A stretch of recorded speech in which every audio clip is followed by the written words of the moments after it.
What's going on, everybody? It's your boy C-Zar, and we are talking about Bitcoin today, BTC USD. Hit that like button, you guys. Subscribe if you want to see more content like this, and let's get into it, my friends. It is the 26th day of July, and here we are at about 9 hours, 33 minutes left in the day, sitting at $118,000.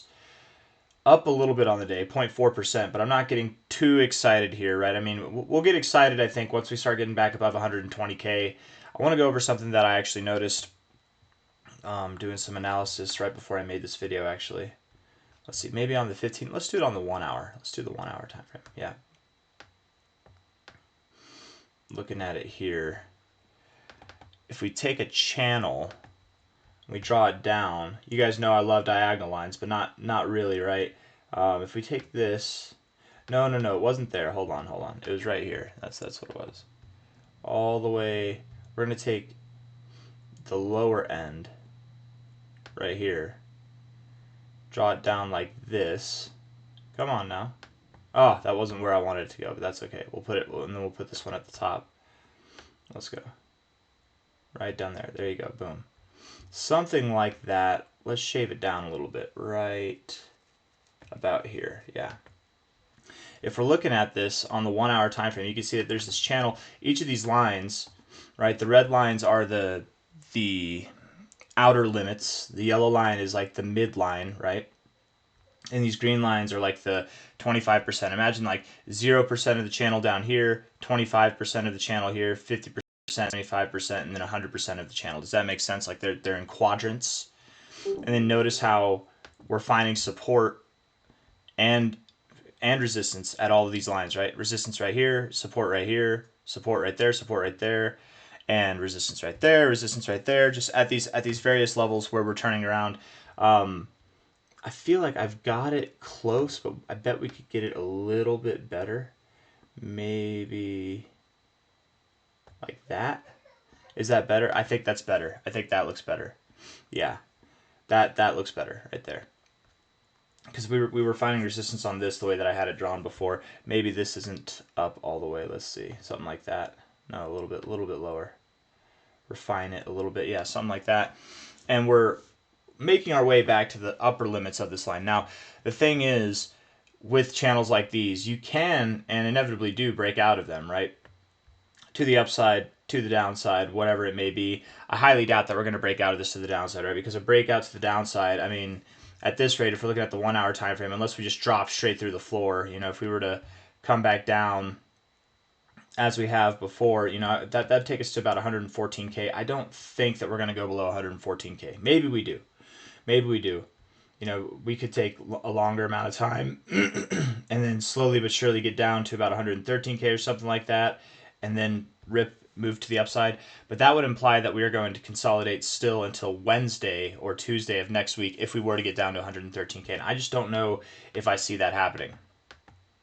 I want to leave that on there, and then I want to pull up the Bitcoin chart on this just because I want to reference that again. I might want to reference that again, and I don't want to draw it again. So talking about why I don't think it'll take us till Wednesday or Tuesday to consolidate. If we're looking at the time range here, the date range, you know, of these consolidation phases, we broke out here on the 9th day. Here, once we started to consolidate, we broke out really, or we started moving up, I should say, on the 14th day.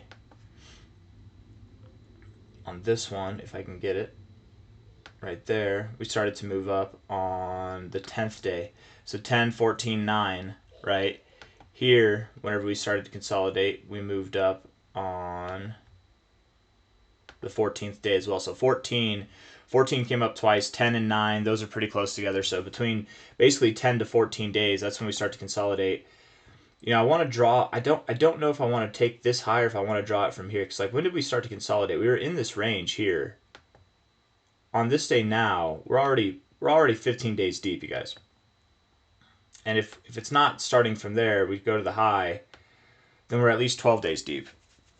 All I'm trying to say by this is we're very mature in this consolidation phase. So expecting us to reject here, I mean, maybe we do, but expecting to go all the way back down here, I just don't think so. Let alone going down to 113K or anything like that. I think that was the low, and I'm relinquishing once again, the thought that we are going that we're going to go for a shakeout. I think this was the shakeout, and we don't have anything else coming now. Right now I think it's sorry.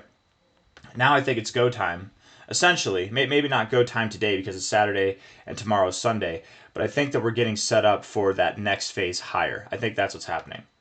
And maybe we find some resistance here, we consolidate back, something like this, and then we continue to rally. Maybe we find resistance here, we consolidate back, something like this, and then we continue to rally. I just don't believe that we're going to return to the lower ends of this channel again. I think that we're on our way to new all-time highs, really, from here and going into the end of the month. I think that it will be a good amount of time. And yes, we are moving up without volume.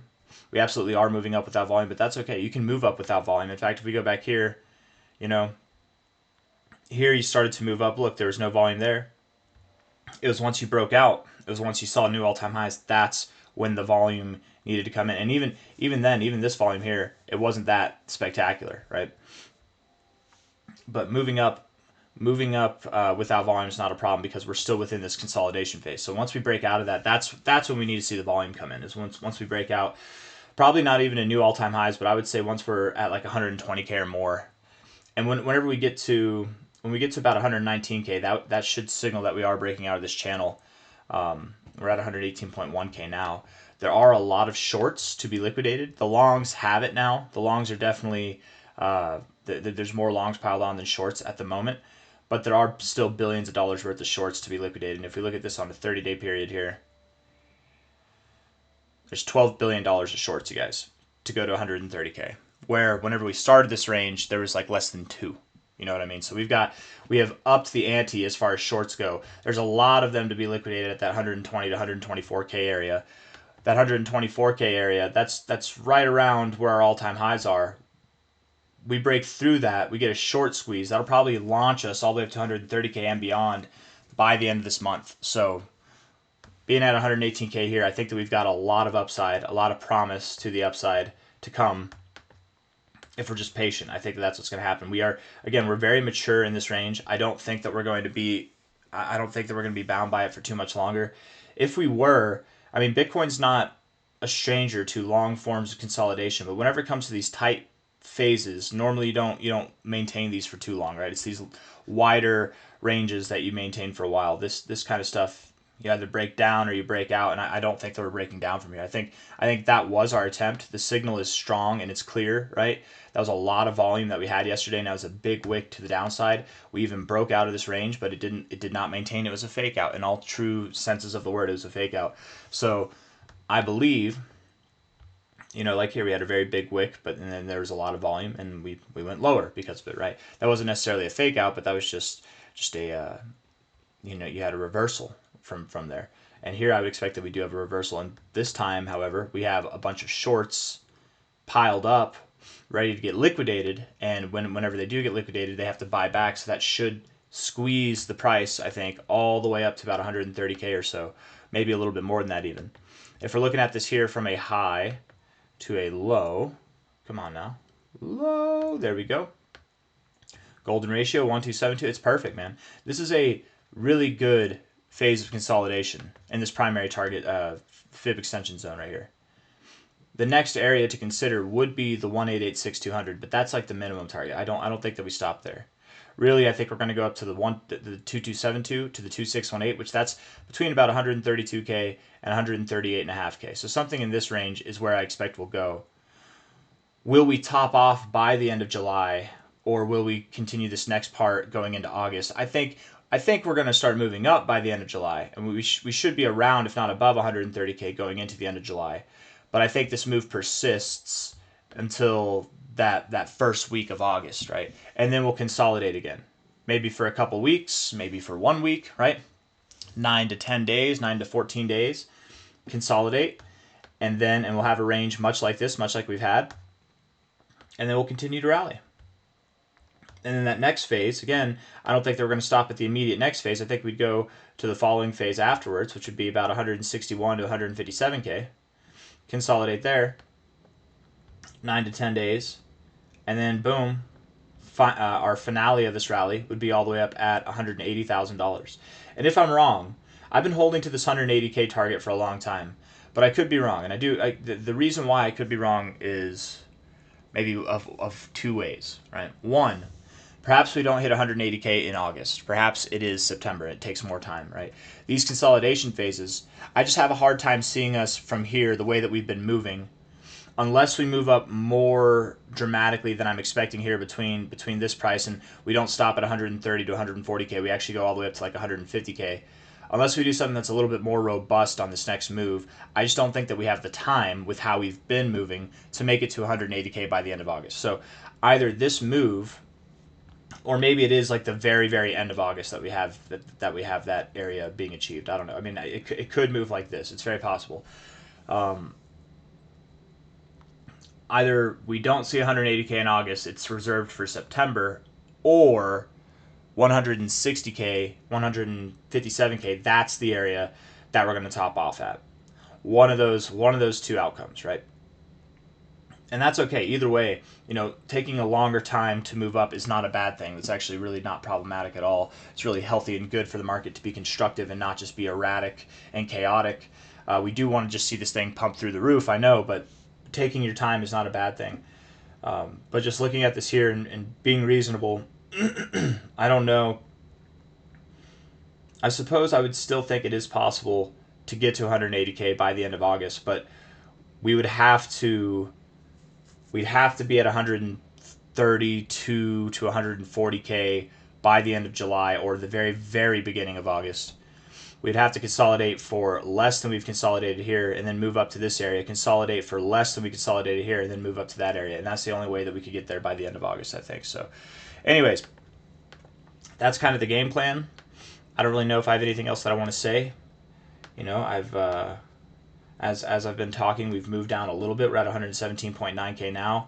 21 minutes left in this 1 hour time frame.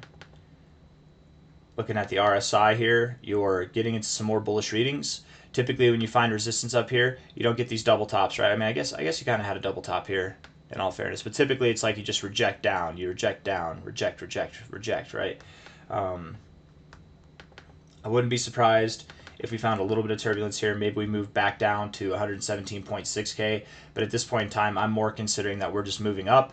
We'll probably find turbulence at about 118.8 thousand, 118.7 thousand, and then consolidate over the weekend between today and tomorrow, and then next week, Monday, Tuesday, Wednesday, at some point we should be breaking out, moving up higher, and on our way to new all-time highs going into the end of this month. I've got nothing else to say to you guys. I appreciate you all for being here. I hope you liked the video. If you did, hit the like button, subscribe. Thank you all. We do have bearish divergence forming on the MACD. Stochastics look like they're pointed down. I mean, but the bearish divergence formed here. We don't have to go too much. I mean, like we literally, I think, just cleared out that bearish divergence actually with this move that we just made down. 4 hour time frame looks like it's getting set for some bullish stuff, you guys. Crossing here, getting green. If we cross above that zero, I mean, the last time that we did that, it was phenomenal. It's good stuff. Stochastics look ready to get to the overbought zone. The RSI is in this downtrend, and we've hit the oversold zone. I mean, we could be breaking out here too. There's a lot of good prospects to come for Bitcoin. It just has to move up higher. And again, a lot of these signals here on the 4 hour time frame, these indicators, I think they're very indicative that we are ready to break out of this channel here, this downward sloping channel. So I got nothing else, you guys. Thank you all for being here. I'll see you on the next one. Take care of yourselves. Bye-bye.